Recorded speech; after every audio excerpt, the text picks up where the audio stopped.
Hello, listeners. Welcome to yet another episode of Courage Talks. Special guest today is Safira Halani. She's a she's a fitness enthusiast. She's represented Team Canada in various games, and she believes in breaking barriers both as a competitive runner as well as a community athlete. And I've seen some amazingly impressive videos where she's been making half Canada dance on Bollywood music. Welcome, Safira. How are you doing? I'm doing great, and I'm so excited to be on your podcast. I remember, I've been waiting for this for months, since January. I know.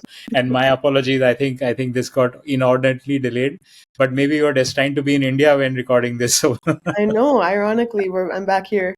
that's great. Why don't you just walk us through your achievements so far? Yeah, so as you mentioned, I've represented Canada on various platforms and various athletic pursuits. Some of the biggest ones being the Aga Khan's Global Encounters Jubilee Games that's coming up in July, where I'll be competing on Team Canada for 1500 meter, the 800 meter, and the 4x400 meter relay. So what makes that kind of special is that it's the Aga Khan, so it's basically Ismaili Muslim Olympics. It's very grand, very prestigious. Ismaili Muslims from across the globe, like 18 plus countries, 20 plus countries, are competing in various different sports: basketball, swimming, track, as well as like football and wrestling and basketball and everything. And so we strive for excellence. That's the whole thing. And it's about building community and connecting our community across the globe. And, to be able to compete on a platform so big where it's so prestigious, we have opening ceremonies and closing ceremonies. And Shreya Ghosal actually just announced that she's going to be performing there. Oh wow, that's So, yeah. And last time in 2018 and 2016 as well, we had Salim Suleiman, and so a lot of really great artists come out to perform. So that's like one of the great things that I have coming up. That's taken me to Dubai, which is really fun. Last time I was there was in 2016, and I was on the Mhm. media team. I wasn't even an athlete at that time. Okay. 2016 was before my fitness journey started, and so that was one of them. Being able to compete in the Mumbai Marathon 10K and securing first place in my age category, and I think it was second place overall. I didn't even expect to get like that high. I expected age division because I had trained for it and I did a little research on the timings and stuff, but overall I had no idea that I would, place in the top five even. So that was like a huge accomplishment for me. I was on cloud nine after that, and it was like more than the achievement, it was just the warmth and the camaraderie of everybody around. Like, I was just meeting so many different people and people that I've still been in touch with and met this time around, and it's just been great. What else? There are a lot of like things that I'm grateful for, but achievement wise, Hyrox I just competed in and I got second place age division and third place overall. Wow. So that was a really interesting thing. I didn't expect that as well. A lot of the things I don't expect, I just kind of go in trying to do my best and try to beat my own time, and then I end up realizing that, oh, I'm actually like podiuming. And so I wasn't able to get a podium photo because I had a friend who was sick and over here, and so I had to leave early because everything was a bit delayed over there. So I'm hoping that I can like somehow get a picture or something like that with the flags. And then I have the Nike run coming up. Oh yeah, there was the Yorkville 5K. So my 5K PBs kind of, and it'll tie together sure. when we go into my history and stuff. I had done in Toronto the St. Patrick's Day race, which is on the, somewhere on the weekend of March 17th, which is St. Patrick's Day. And I'd signed up for it because one of my like clients that I work for was like, it would be a good team activity. So I signed up, and she asked me, she's also an Ironman athlete, world's champion, or she's competing for that. So she was like, what time do you want to do? She was doing the 10K. I signed up for the 5K, and the route was just 2 loops for the 10K. And she was like, what pace do you want to do? I said, well, I want to PB my old 5K, which was like 24, 25 minutes. And I want to, do at least a 4:30 per kilometer pace. And she was like, okay, I'm going to pace you. So we did that. And I hadn't even trained for it. I hadn't trained to do that really as a targeted race. but I ended up doing it in 23 minutes and 23 seconds. And so that was my first 5K PB. And then I had trained properly with the team that I train with and coach that I have to do the Yorkville 5K, where Mm-hmm. I was able to do a 4 minute pace. So I did in 20 minutes. And Wow. that was like just 2 or 3 months after doing the St. Patrick's Day race. So that was like an achievement for me to be able to just like cut down 3 minutes by actually training versus, my initial PB in March, which was just, trying without even training for it. So that was something that Yeah. was interesting and Yeah. something I consider a huge accomplishment. Very interesting. So, of course, that's all what you are today, right? But we don't know about your past. We don't know about your growing up days, Yeah. your childhood, right? Yeah. Take us down memory lane. Tell us something, anything interesting that you recollect from your childhood days. Yeah, so I was always a very active kid in that my brother was into sports and he always wanted a little brother, like without fail, because he had an older sister. It was my sister, then my brother, and then me. And so he always wanted a little brother. And when I was born, there were some complications, and my mom had to have a procedure to prevent her from getting pregnant again, because there would be even more difficulties and concerns to her well-being. So my brother was like, I'm not getting a brother, so I'm just going to turn this sister into a brother. I'm going to, turn her into a tomboy. And I was always naturally a tomboy. I was always playing sports. We would wrestle and we'd watch all the tomboy movies, like all the boyish movies, like Fast and Furious and Star Wars and all these different action movies. And so I grew up like really in love with it. We also loved to dance, like being active in any way, whether it was sports, arts, anything. So we would watch like Step Up and what's it called? You Got Served and all these different like movies about dancing and sports and stuff like that. And so like I always grew up very active in that sense, even though I was extremely overweight. Weight was something that I struggled with immensely growing up. And it wasn't even like I didn't have PCOS or IBS or anything like that. It was because when my mom was pregnant with me, for my first two siblings, she had to have a fertility pill. So Hmm. she couldn't get pregnant. Her menstrual cycle was very irregular. And so after having the first two, they were like, okay, we're going to stop, but like there's no concern. And she found out that she was pregnant with me 4 months into the pregnancy. Oh man. Yeah, and she was like, it was like, I'm feeling something. Like, went to the doctor, got confirmation, and somewhere in that time of being pregnant with me in the first 4 months, she was on antibiotics. So that kind of messed with my, biology, my whole genetics a little bit, which created, once I started hitting puberty, my hormones went out of whack as a result of that. So I was gaining weight. It didn't matter what I did, how much I ran. I could run laps around my school gym, or the field, or do whatever diet, eat as many fruits and no carbs and stuff like that, and I wouldn't lose weight until I actually went to a doctor, a traditional Chinese herbalist. It was very interesting, like compared to other Western medicine and Western doctors, where you go in and they ask you what are your symptoms and they diagnose you. You literally just walk into him. He says, don't say anything. You give him your wrist and he'll like check your meridians and he'll tell you what's wrong with you. He told me right off the bat that I get migraines and where I get migraines and what that was a byproduct of, which was Mhm. because of my mom being on medication. My kidney, my liver, my spleen was very weak. And he basically fixed all of that. I was able to lose weight to an extent, to be just like a little bit above normal. And then after that, I pretty much joined Shamuk, the Shamuk Davar Dance Company. Was not very good when I started, but I practiced and I got a little bit better and I joined the Toronto dance team. Mhm. And then that was my form of physical activity. I was on the basketball team from grades 8 through 11, and I was doing both basketball and dance. And then grade 12, I made it into the Shamuk Toronto dance team, and rehearsal times had conflicted, so I chose dance. And then that took me through from grade 12 through university, and then I kind of left all of that, like all sports, all activity, when I started like working in the workforce. So yeah, that's kind Wow. of like my childhood. And not many people might realize it, but your journey of realizing the benefits of fitness actually started with an art festival in Brisbane. Why don't you Yes. just walk us through that funny incident? Yeah. So after I had left dance in about 2015.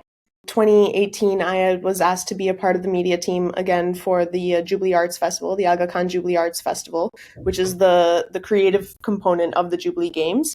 And it was the first time they were ever doing it, and I was in charge of doing artist videos, artist intro videos for the concerts, and producing those and shooting them. And for some reason, we weren't able to do it all remotely, so we had to do it on site, and it required moving around everywhere, finding all the artists. And by the end of that festival, I had come back to work, and my friends and colleagues in different circles that didn't even know each other were all saying that I had lost weight, right? Like after quitting dance, I had gone up to about 93 kgs. So that's about 205 pounds. That was like the heaviest that I had ever reached. And when I came back, everybody was saying that I lost weight, and I just couldn't figure out how that made any sense, because while I was there, like we were right beside the Vasco da Gama Mall, so all we were eating was like McDonald's and stir fry from the food court, and like I would have a McChicken and fries and a Coke, and that was like my usual, and then like a stir fry. And so I was like, I don't get how I could lose weight by doing that. And I was looking at my smartwatch, and I was averaging about 30 to 40,000 steps a day. Wow, that's phenomenal. Yeah. So when I got back and I was looking at that, I was like, if I can lose weight without trying, what can I do if I did try? And I started, because I was working at a place that was like 40 kilometers away from my house. That's like an hour and a half long commute during rush hour. An hour, 40 minutes to an hour without rush hour. And so I would hit the gym before going home, so that I could wait out traffic, and then it would be a shorter ride home. And that basically, the consistency of trying to avoid traffic 5 days a week is pretty good. Like it gets you into a rhythm and a routine, and from there everything just kind of grew. Like I wasn't very smart because I didn't know what I was doing. So when I was in the gym, I ended up injuring myself, and I had to go to physio. And I was doing physio exercises at the gym, and there was a new trainer there that saw me and was like, I can help you out. So I got a personal trainer, started training, and from there, like just asking certain questions, and getting into the fitness industry, and learning about my body and how it responds, learning about macros and nutrition and how that sort of impacts you. And that sort of set me on my fitness journey with strength training. And many people might know that your origin of running started with Bollywood dancing. So how do you correlate your experience with Bollywood dancing, and how did that happen? And how did that help you to become a runner? So I always, in my strength workouts, realized from my first injury, actually, that it had to do with mobility and agility. That the way I was training, I ended up with a chipped meniscus. And so that was because of a muscle imbalance, and I wasn't stretching, and I wasn't stretching the right way. And so very quickly I realized that as a dancer, I had to be more agile, I had to be more mobile, and I had to have quick reflexes.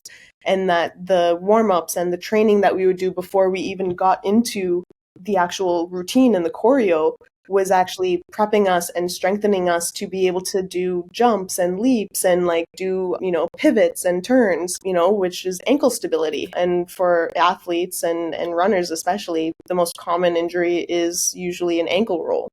Might not be the make or break of a athlete's career, but it's pretty prevalent. You hear people rolling their ankles with a grade 1, grade 2 sprain.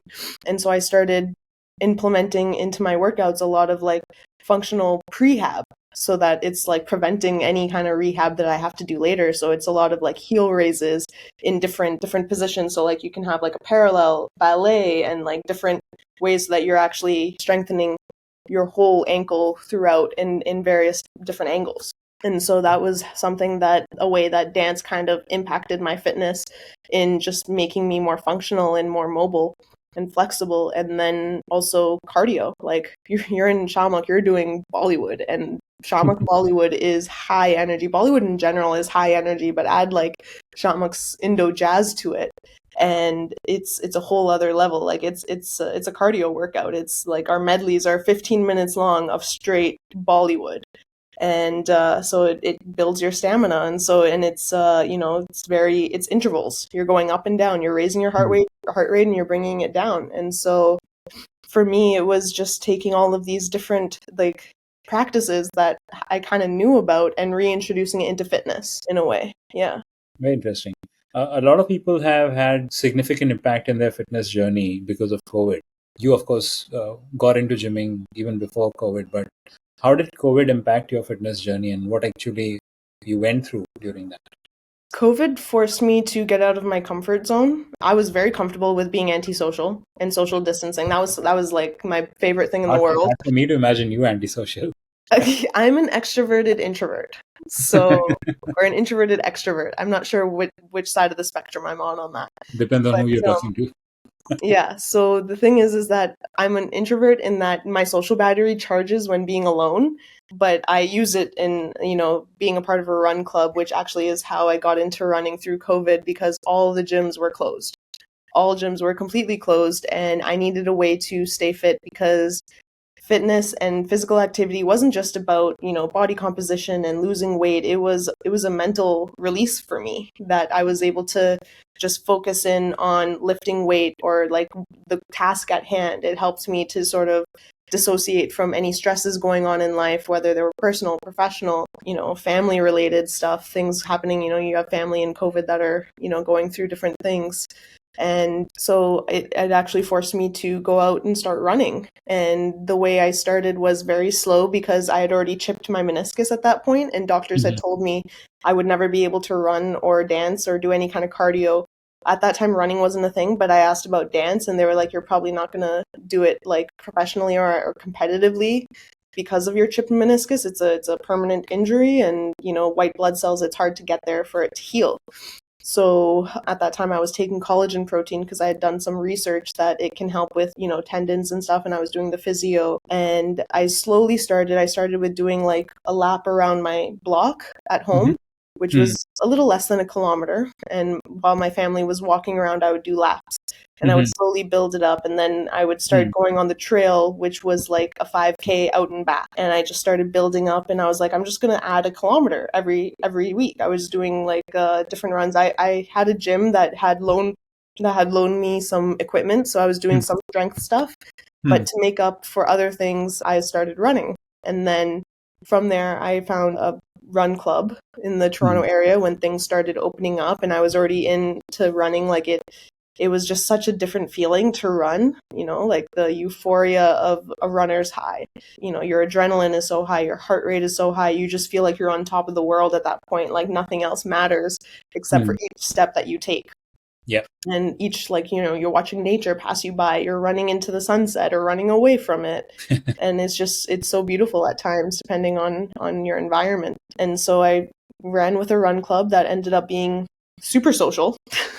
And this is what I'm telling you, that I'm the antisocial social person in that I will never do an introduction. I'm so like introverted that all my friends that I've had have usually approached me.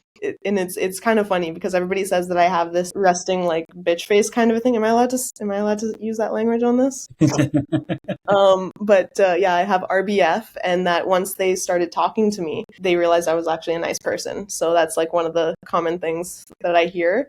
I'm just very nervous to go out and start talking to somebody. I don't know why. I've always been like that. I've always been socially awkward. But at that run club, my first experience was to have people come up and start talking to me. And we're all like, we run to music. So it's a run club where the run leads have speakers in their hand, and we have like backpack speakers that are like 120 decibels with a synced playlist. All the captains, all the run leads play the same Spotify playlist at the same time, and we go on the run. Wow. And we hit a stoplight. Yeah, and we hit a stoplight and we're dancing. And then the way the structure and the format of the Midnight Runners Run Club is that it's about a 5 to 8K depending on the route that we do, but we've split it up. As far as like you do 1.5 to 2 kilometers, and then you do a workout stop, which is like a round of Tabata or a song challenge or something like that. And that's where my Bollywood song challenge came in, because they, like a few months into joining the run club, they had an opening for a run lead, and they asked if I wanted to do it, and I was like, absolutely. Like, this is a community that I love. And I love coming every single week. And so I became a captain with them. One of my friends asked me to introduce a Bollywood song challenge as a squat challenge. And it just took Instagram by storm. And everybody, by that time, we were getting, in the summertime, like 800 people a week coming to our run club. to just be a part of it and be a part of the community. And it was just a really fascinating time for us. And I'm not a lead with the run club anymore because of my work schedule, but it's still a group of people that I hold very near and dear to my heart, and still in really good contact with a lot of the people that I met from there. Very interesting. That's quite a journey, I would say. Yeah. Competitive running is a completely different thing, right?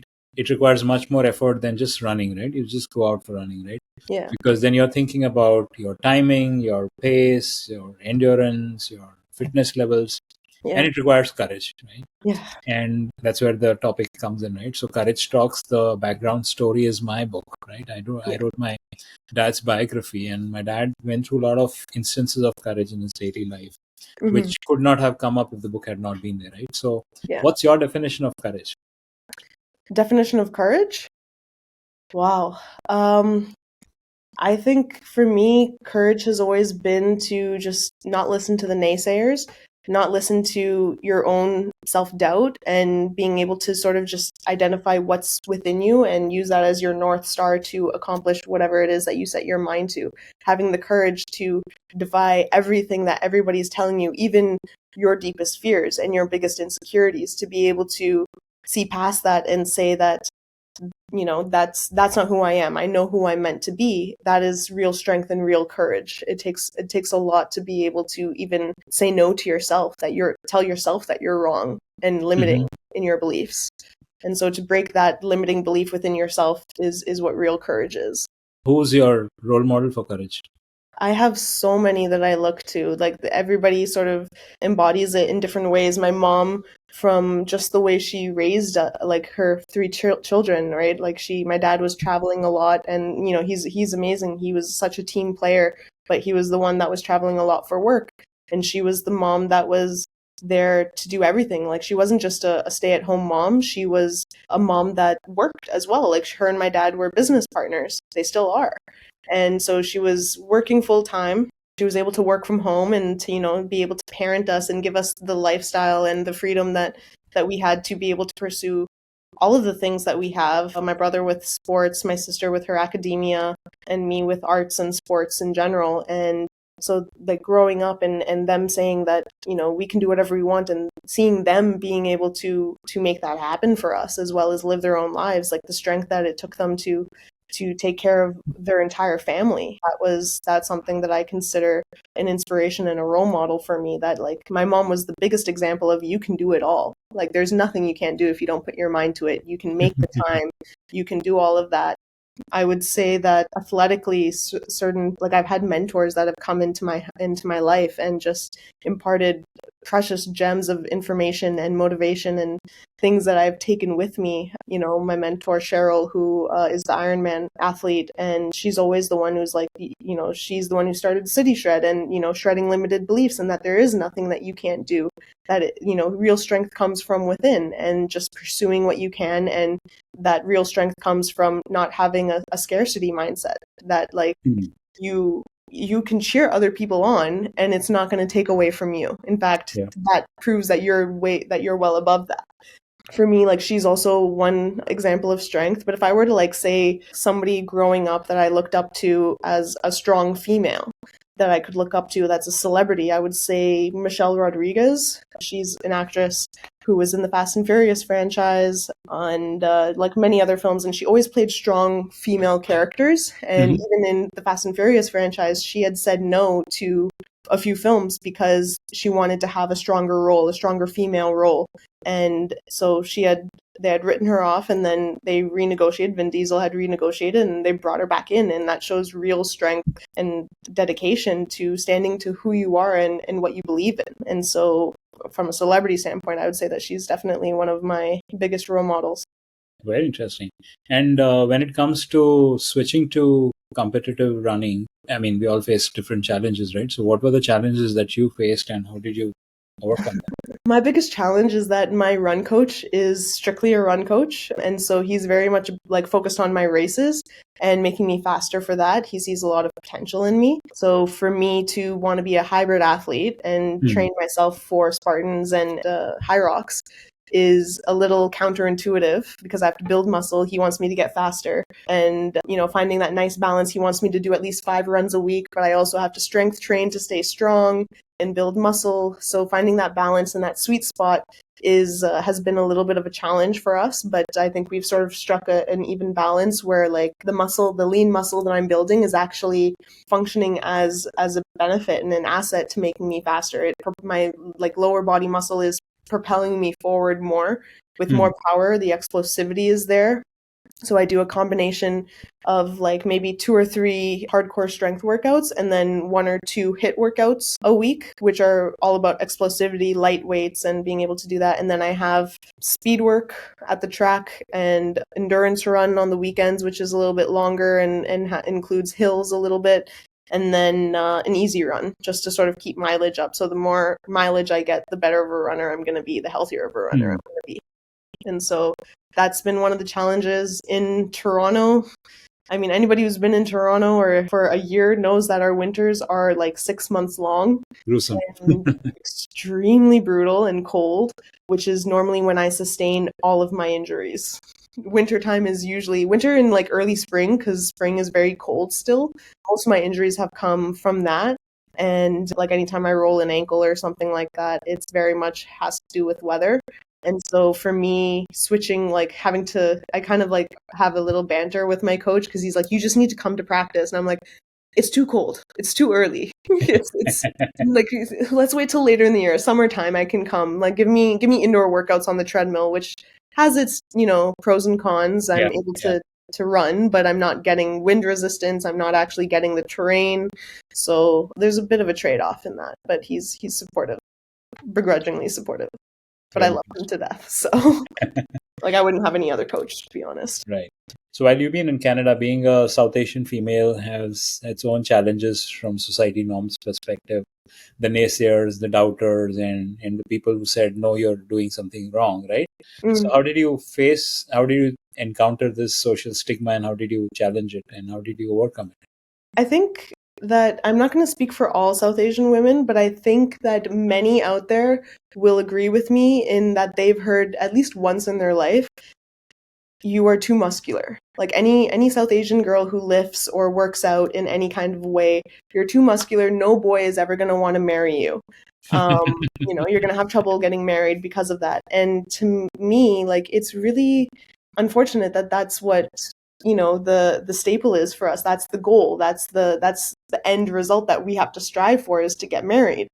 My parents never raised us like that. They always raised us as, if you find somebody, you find the right person. Don't ever settle. Just find the right person that loves you, cares for you, treats you with respect. And, my father lived that. He was never really an insecure person. My mom was a very strong individual. She was the one who was fixing things in the house. Like, something broke, she fixed it. Right? And there was no insecurity in that sense. And in fact, my dad was always very proud of my mom. So growing up in that environment, it showed me that that's the type of a partner that I want.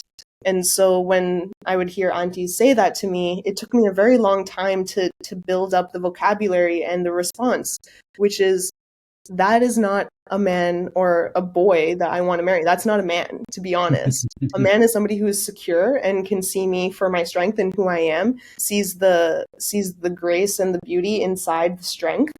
And so it really came with having to build a thick skin and really know who I am and what I want, and that I don't want to settle for anything less than I deserve. And that if it's out there, it's out there. If it's not, then at least I'm not settling. And so it's more that I'm not gonna, what they say is incorrect. And you have to know that even though it's the common denominator, common thing that people think about, it doesn't make it correct. And you have to be firm in your own belief in what you deserve, and what's right for others might not be right for you, and knowing that that's okay. Yeah. So that's something that, I think we can all relate to. And, who wants to be with somebody that says that, oh, don't do this because it outshines me or it makes me look bad? When doing something good for yourself, it's supposed to be a partnership. When my dad did something good, it made my mom benefit, like not benefit, but like, it was something my mom could be proud of. When my mom did something, my dad was proud of it, right? It was a partnership for them. Like, they shared their wins with each other. And, that's what a real partnership is. And if it's not that, I don't want it. True. Yeah. Yeah.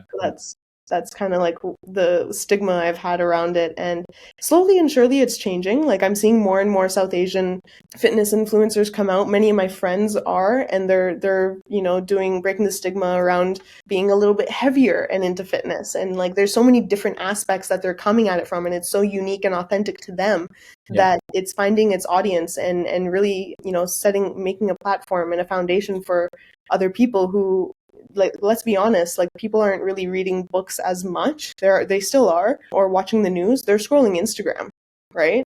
And so to have our content on Instagram and TikTok as a way to reach, young impressionable people with the right message is super important. And so that's something that I think is slowly starting to change, because our generation is kind of in that woke generation of realizing that things aren't right and we have to make a change. We're very determined to pursue that side of things and make a change in the world. We feel it's important to us that for the future generations to have something different. You've been part of the Toronto fitness community, and how has that contributed to your overall fitness journey? So I would say it's fueled it in every aspect. Like I'm a person who kind of would get excited about things and get obsessed with things and learn everything that I could about it. And then once I learned everything and I felt like, okay, I was plateauing a bit, I would pivot somewhere else. Something else would catch my attention. Fitness is something that is ever changing. There's so many people coming into it, and it's the first time that I've actually really felt supported in what I'm doing. Like the fitness community in general, and it's not just in Toronto, it's globally. Like even coming to India, going, to Portugal, going to different, like I have family in Portugal, but going to different places, Miami, there's a run community there as well. And it's very, inclusive and collaborative, and everybody's just there to cheer you on and get to know you and who you are and know what you're up to and, tell you what they're up to. It's a very collaborative environment. It's not very competitive. There is the competitive side when you're a competitive athlete. Like when you're on the track or you're on the course, you're seeing yourself, right? Like you're seeing yourself getting first. But outside of that, after we race, the post-race after parties and the social gatherings that we have, it's all just celebrating everybody else's wins and just having a good time. And that's something that I feel has fueled me in making things so much better, in making me more determined to continue to pursue this, that they're not people who are trying to stop me. It's not like there's an extra barrier that I have to go with. They're actually lifting me up and I'm lifting them up, and we can do it all together. And that's something that I've found globally, actually. I mean, the fact that I'm having this conversation with you is just enough of that example.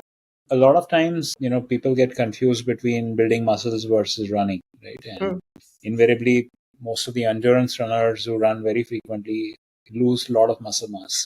You've been able to retain a lot of that. Is it primarily because of your strength training and the time you spend in the gym, or there's much more to it?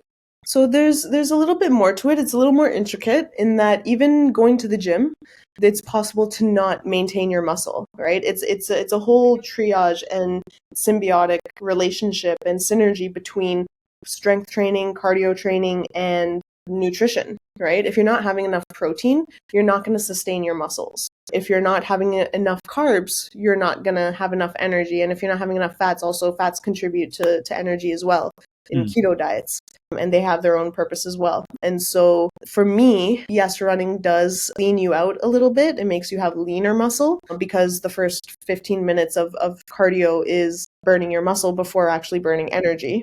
But I kind of combat that in my strength workouts. I'll do a 10-minute cardio warm-up and cool down, and it's high resistance. So I put high resistance, whether I'm on the bike or an elliptical or even on the treadmill. I'll run on an incline, and then I get into my strength training or my HIIT workout. So I try to combat that as much as possible. I eat enough protein to maintain my muscle, if not build it a little bit, depending on how much cardio I'm getting in. And then it all kind of balances out. Like my fitness, my strength training benefits my cardio because it gives me more endurance, like the strength to actually like do longer distances, bigger inclines. Cardio gives me the stamina and cardiovascular health to be able to push harder and faster in my HIIT workouts and lift stronger. In my HIIT workouts, I can do bigger, like stronger weights now, right? Which will help maintain my muscle a little bit more versus keeping it as a fast cardio movement or something like that. And so it's kind of a combination of multiple factors that work together and in synchronicity to get the results that you're looking for. And everybody's body is different. You know, the amount of protein that I require is different from, you know, somebody else, and it depends on your goals and what you're trying to achieve. So doing the proper research is super important. I wouldn't say, you know, to look at what I'm doing and take it as like a 10 commandment type thing. Do your research, find out what's best for you, talk to a professional, talk to various professionals, and figure out what's the best thing for you is the best thing I can suggest. Having a multicultural background, do you think that's a strength or do you think it's a liability?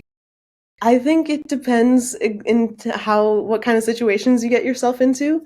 You know, I was born in the States. I was raised in Canada. My parents were born in East Africa, as were my grandparents were born in East Africa, and my nanny was born in South Africa.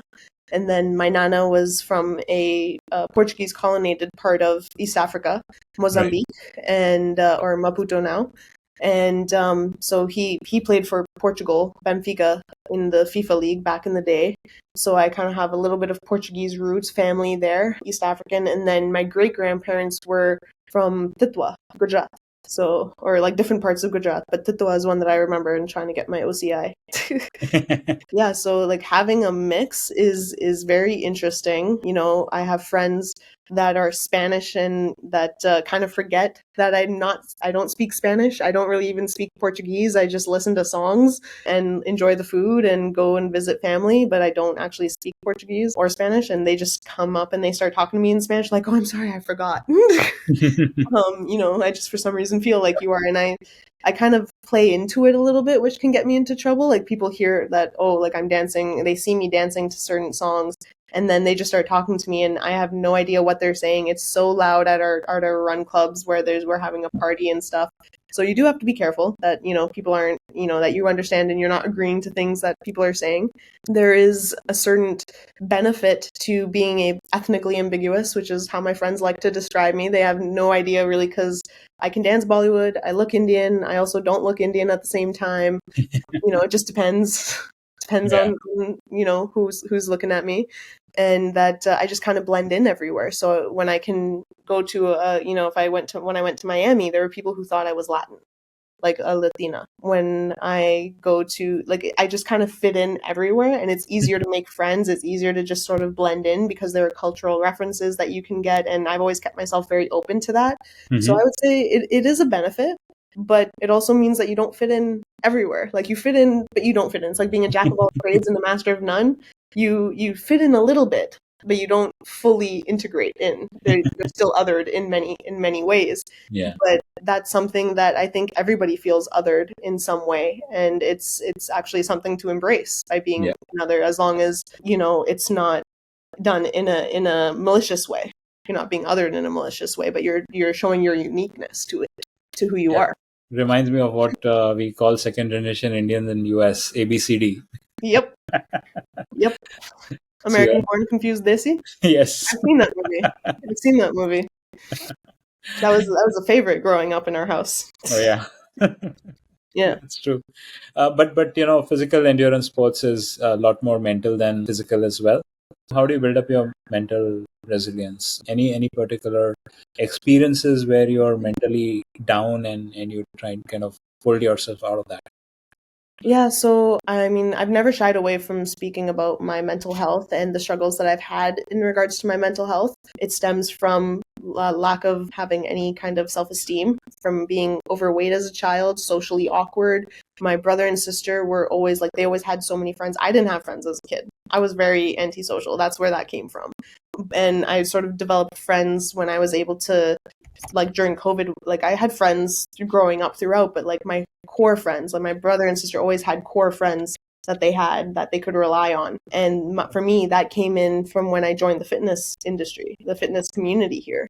And I found that I had some really like diehard ride or die friends that made me feel comfortable to be who I am, who actually encouraged it. They were like, stop hiding behind, you know, this facade of, you know, being a goody two shoes or being like socially appropriate. Like, be your crazy self, be weird.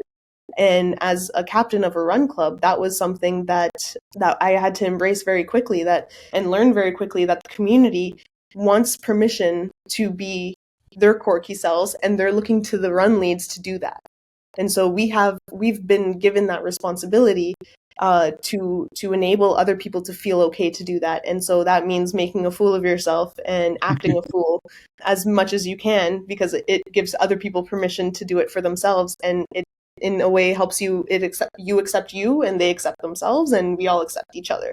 And so that was something that I definitely struggled with and have been working through. I mean, it still bubbles up sometimes. It's a journey, it's a spectrum. You're constantly flitting from being really, having a high self-esteem, being very confident and knowing exactly who you are, and then things can happen. Like, you could just be going on a binge of like exercising a lot, working too hard, burning yourself out, and the littlest thing will take you down to almost zero. And you have to, build yourself up. And so having the right people, the right core circle, and the right practices, knowing certain things like meditating, having friends that you can talk to and have honest conversations with you that will tell you the truth, whether, it's all in your head, or, well, no, you're actually kind of, being a little off right now, and so like recalibrating you and putting you in check. So having those kind of people. And also there are a lot of like really good books about mental resilience, and Do Hard Things, and The Mountain Is You, and Hidden Potential are really great books that have it kind of goes into it's not about external factors, it's about what's up here and what's in here. Right? You have to have a mind, heart, body, soul connection. It all has to be aligned for you to really move forward and be strong and have that clear view of what you're meant to do and the path forward. Right? Like when you're calm and have mental clarity, you're able to move mountains, essentially. Talking about moving mountains, which are the next mountains you plan to move? What's coming up for you? So I have, going in order, I have the Nike After Dark race that's on the 10th. So I'm doing that. And then there's the Jubilee Games, Global Encounters Games for Team Canada. That's going to be July 20th to 27th in Dubai. And then after that, I think when I was in Miami, I signed up for a half marathon in Medellin, Colombia. So it was an impulsive sign up, but I'm going to be doing that. And so that'll be in September. And then there is one race that I did want to sign up for, but I don't think I'll be able to. It's in Detroit, where basically you cross the Ambassador Bridge that's there. And that bridge is significant to my childhood, crossing that Ambassador Bridge, because being born in the States and being raised in Canada, my parents and my family, we would travel back and forth between Indianapolis, Indiana, and Toronto, and we would have to cross that bridge. The significance of that is that my name, Safira, is actually Arabic for ambassador. And so every time we'd cross the bridge, they would be like, "We're crossing the Sasa Bridge." The Sasa Bridge is my nickname that I only responded to. I didn't respond to my first name for many years for some reason. My brother nicknamed me Sasa because he couldn't talk. He was only 2 years older than me, and so I only responded to that. So it was known as the Sasa Bridge. And so to be able to run across that bridge would be something really meaningful to me. So I'm hoping to do that either within the next year or next year. Another aspect of courage is encountering emotional vulnerability. Any instance you remember you were emotionally vulnerable in public, you could not hold back tears? I have always been a person that has never let anybody cry, never let anybody see me cry. There are a few. There's one instance where I was actually at a run club and I was so tired. I was doing 2 workouts a day. I was at Midnight Runners and we had left it was the second workout stop. And my best friend Jules was like, "Let's take a shortcut, right? Like, let's get ahead of the crowd so that we can guide them." And it was not very well lit. There were a lot of potholes, so I ended up rolling my ankle. And one of my other best friends, the captain who I replaced because he moved to Vancouver, was visiting. And when I had rolled my ankle, like, I was in so much pain. I hobbled off to the side. Everybody was, running by asking if I was okay. I'm like, "It's okay, go." And Jules comes back and is like, "Are you okay? Like, do you need anything?" And I was like, "Just go." It was like a war reenactment of like, "Go, save yourself, just go."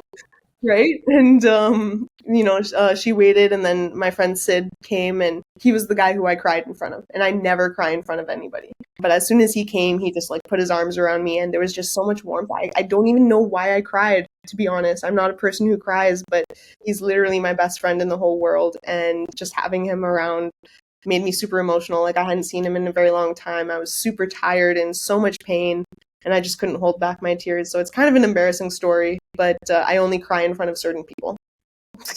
Very interesting. Mostly my mom and my aunt. I'll cry in front of, but outside of my family, I would say that like Sid and Jules were the first people to ever see me cry in public. But I'm not usually one that cries. I'm a private crier. I thought so. That's why that question popped up in my mind. Yeah. You can sometimes see me tear up in a movie. Like if we're watching Veer Zara or like some really emotional, sappy romantic Bollywood movie, you will see tears coming down, but I'll be like very like quiet. You might hear a sniffle, but like it's very distinct. Very interesting. Ready Yeah. for a rapid fire? Yes. Okay. I didn't know that was happening, but I'm usually game for these things. It's always planned as a surprise. Kranti did not warn me about this. Favorite Bollywood movie number which you would want to dance on, which you like to dance on? I mean, I have to go with the first one, which is Sheila Ki Jamani, because I actually did that in Shamak, but I would love to like recreate that as myself being, because like she was really fit in that video, and I'm like, I want to be that fit. I want to do that. Favorite Bollywood movie? Favorite Bollywood movie? It would have to be Kuch Kuch Hota Hai. I ruined the tape. We had a VHS at tape, and I would pretend to be sick so that I could watch that movie, and I watched it so many times. We had to buy the DVD because I actually ruined the tape. So that would be like a hardcore like movie that I would say I love. But like out of newer movies, Bollywood, let's see, like a Sanjay Leela Bhansali movies. So like Bajirao Mastani, Ram Leela, those kind. Wow. I'm a sap for those kind of like period-based films. Very interesting. One book you recommend everyone to read? One book that I recommend, Do Hard Things. It's one that's changed my life in not being scared to do anything, to be honest. It's transformative. It's transformed a lot of people's lives. I believe it's written by Adam Grant. Vacation destination which you've always been wanting to go but not had a chance to? Greece. I really want to go to Greece. And where do you want to settle when you finally hang up your boots? I don't want to settle in one place. I want to travel my whole life. I don't like being in one place. Like I've spent a lot of time in one place at home, but I know that I'm a person who just likes to experience different cultures and go around everywhere. But if I had to pick one place, I would probably pick California. Right. Nice weather there, very consistent. But like probably Vancouver now, just because of certain situations. If you're not picked up fitness and running, and if you had actually picked up an active sport, what would that be? It would be basketball. Basketball or soccer. Soccer is a sport that I have a lot of affinity, or football is one that I have a lot of affinity for because of my grandfather, my nana. Yeah. Interesting. It's been absolutely wonderful unpacking your background, your life story, interesting tidbits from your back. I know this was long due, but glad, and thank you very much for sparing time. No, thank you. It's been a pleasure. I'm so excited for this. Thank you. Bye-bye.